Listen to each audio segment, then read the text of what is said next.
What, is there a traffic ticket that I don't know about? You know, that's just a paranoid thing that once again, we gotta outgrow. And I think for me, it's better to outgrow things. Like, it's good for police to pull you over and say, can you pull out your license, Mr. What's your name, Mr. John? Yes, sir. You give him the license and he run the thing. You still go through all that little stuff. When he come back and say, you're free to go, no problem. Just slow down a little bit. Yes, sir. Thank you, sir. I'm like, damn, long time ago, boy. It'd be like, spread them. You know what I'm saying? I tell you something, man, that's so powerful about this. I mean, when I came home and I knew I had these kids, because, come on, man, when you're in that lifestyle, you get a girl there, you get a girl here. You have a girl on the phone while you got a girl over here, whatever it may be. But I knew that I had to go back and take care of my responsibilities. See, because in order to change, you got to pay the piper. But it's better to be a man and go back and correct the wrongs rather than try to hide from them and they, boom, and you hit you upside the head, you know? Right. You know, because all of a sudden, some people do that. It's like, man, I done just committed. And now you running and you think you can run away from it and know it's going to come back to you. Amen. But I tell you, when I came home and I knew I had to go and deal with child support because I had a bench warrant, I found the help that I needed. Come on, man.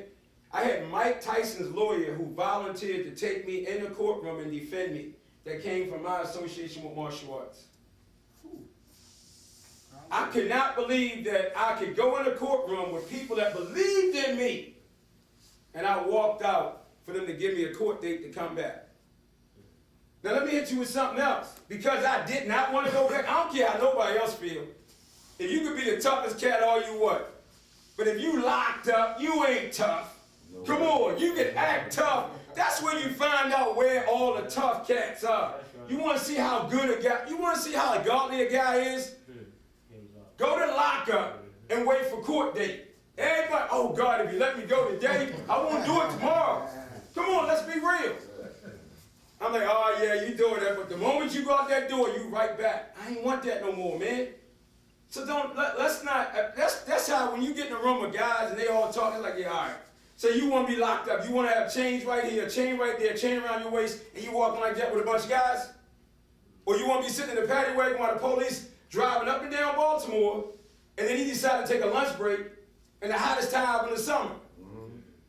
And you just sitting there sweating. Yeah, man. And then he driving down the street hitting the bumps, boom, boom. And you just falling all over. Who wants that? Nobody wants that. So it's like coming back again, man. I had to really make a commitment to say, what do I have to do? And I think we started making that first commitment by just showing up. I think everybody in this room, just by showing up. And my commitment was just to change everything about me. Everything about me, even the way I talk. And that was just because I wanted people to love me. Now I can go to people's houses, I can go around people. Some of my family used to lock the door. Don't let them in. They didn't want me around. And I think we all, because we all are at a point in our life, it's not the physical place, it's the mental place.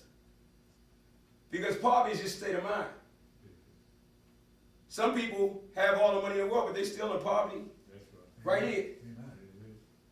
So whatever situation we in, when we change our minds, and we fight to stay committed to that mind, go ahead, I'm sorry. Renew. When we renew all that stuff and connect it to something most high, we can get through it, man. I'm a witness to say, the warrior's mindset represents the truth. And it's funny, this whole concept of the name of warrior mindset, I can take credit, but it just so happened, I say once again, your energy drives things. So reading a book, Damon John, 2 books on how to brand yourself. And we all know who Damon John is, a FUBU and so forth. And it so happened I was doing something in my school, and the guy said, no, I got to hook you up with this guy. This guy needs to help you do this, because you need to tell your story to all these kids. So in the hook up, I happened to be there with Damon John and his manager. And he said, here, take my car. One day we need to talk. And for 2 years we was talking. And he said, you know what? You got the warrior's mindset. If you done survived all that stuff, and you done found a way to structure it this way, that's what warriors do. Because remember, if we all think about a warrior, a samurai warrior, or a military warrior, killing, when there's no more wars to kill, they have to build because they can't live with what they did in war. So who's really tough? Let's go back again. Because I love that when we're around, because my dad's still tough, you know what I'm saying? He's still tough, and I love him. But every holiday, he's lost because he's drinking for like 4 or 5 days. Still the same old dad that he used to be. I love him. And even sometimes when we talk, sometimes I have to be a different type of man because you can't be around your grandkids cussing. See, I can't be around people who, when I was coming up, I was like, go over there. That's how my dad talked to people, talked to me. But that's not going to happen to my generation of children. That's right. Come on, man. So even though you're my dad or you're my family, whatever, I need them to be around something that's close to being normal and showing them how to be respectful. And that's a hard job. But if you walk the walk and you fight hard to be the example, me and my dad's still cool.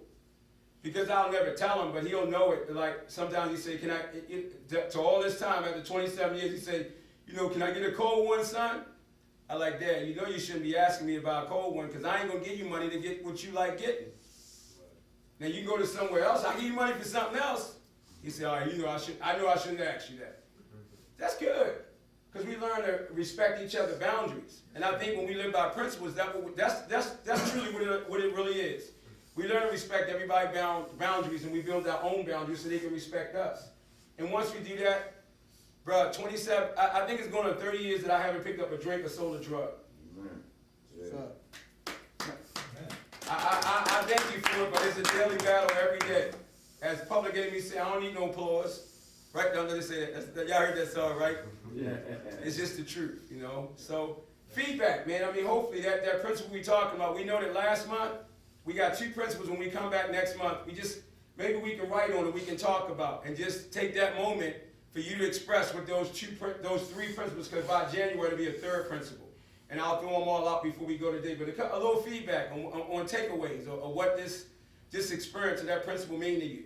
Anybody? Talking about the heart, the Bible is really instructive in the heart. And so what you're saying about protecting yourself from that, Jeremiah tells us that the heart is desperately wicked and evil, and who can control it? And so you have to flip to God, and pray that through the blood of Christ and the Holy Spirit that dwells.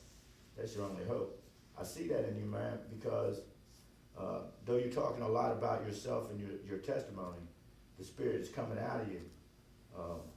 The Spirit is the one that helps you be disciplined and be controlled. And so I praise God that we're able to see that, because we could come in here and you could be more worldly than godly, because you could just be saying things about God just because you want to say some things about God. So people say, "Oh, okay, God," but naturally be slanted worldly. But not to blow anything up, but just for my take, I feel like the Spirit is in you, which gives you that energy and that continuous to move on and help others. So I appreciate being here. Well, thank you for being here. I appreciate your stories, man. I can relate to you, but the only thing I ain't been through is the jail and eating out the trash can. And you say you be thinking about going back sometimes. It's nothing how it used to be. You had the good days back when you was out there, so just keep it moving, man. You don't want to go back, trust me. that part is dead, man. You don't want to go back. That's all. Yeah, and this is my first time here. Like the brother said, and then I can relate to being there, done that. Hustling on the streets and all of that.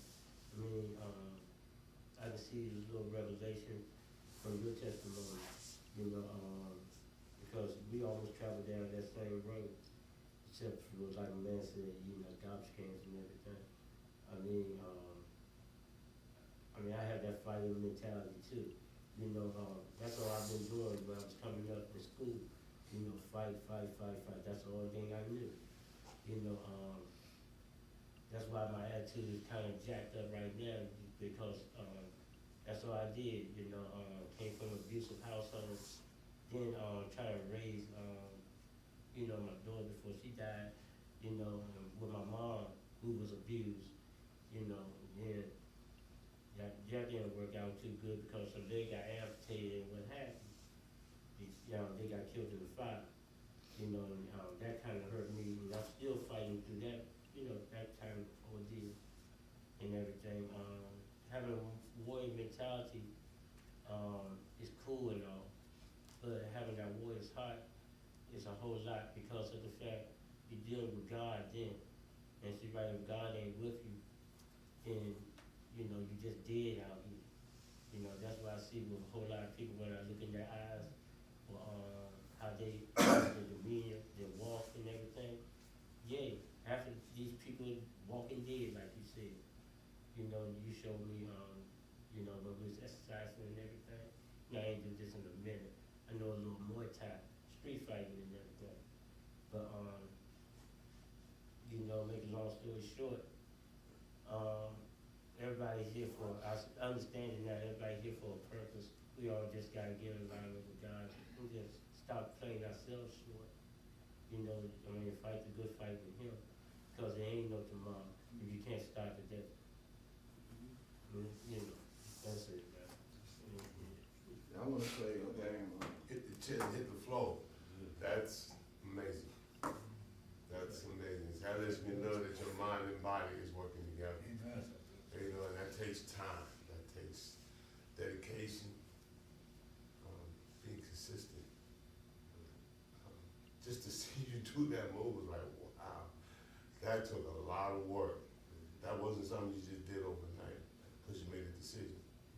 You know, another thing that stuck out to me the most was when you said that God gave us the power to choose. We don't have to stay the same. A dog can't change that. You know, an elephant can't change, but we can change. We have that power. We have that right. You know, we have that privilege. And that's something that's very important. You know, to allow God to help us to tap into that so that we can truly become the man that God calls us and created us to be. You know, and that's a vision, man, that I'm striving for every day. Not to be the man that I was, to know that I can change from that person into something greater. Amen. You know, so I appreciate that. Thank you, sir. I find I'm 35 now, and I'm starting over my life, new city, but not knowing nobody and everything.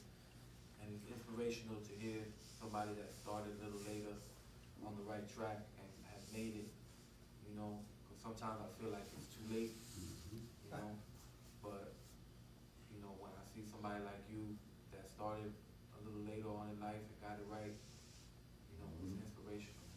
That's what I got from it, just from the whole thing, is that it's not too late, you know, you have a new wife, new kids, you know, a new life, a new business, everything, and it's not too late. Like, I'm sorry. like for me, it was like, I used to get self-gratification on my personal achievements through my thoughts and my behavior. But when you was like, you don't get rewards on what you're supposed to do, that's right. you knocked it out the park for me, because at the same time, my mindset was way off, you know. And I appreciate that message because it really touched bases, because I always like to talk about the mind, neurons, and, you know, and I talk about it like, I think about it and I talk about it on a daily basis, and I appreciate that right there from you. Thank you. You know, and I know we about ready to close, but I say to every last one, I say to me, I'm so grateful for this, and I say it over and over. There was no way I believed that when I wanted to die in that jail that I would be right here right now. Amen. That's why I don't know what I'm doing, man. I don't know.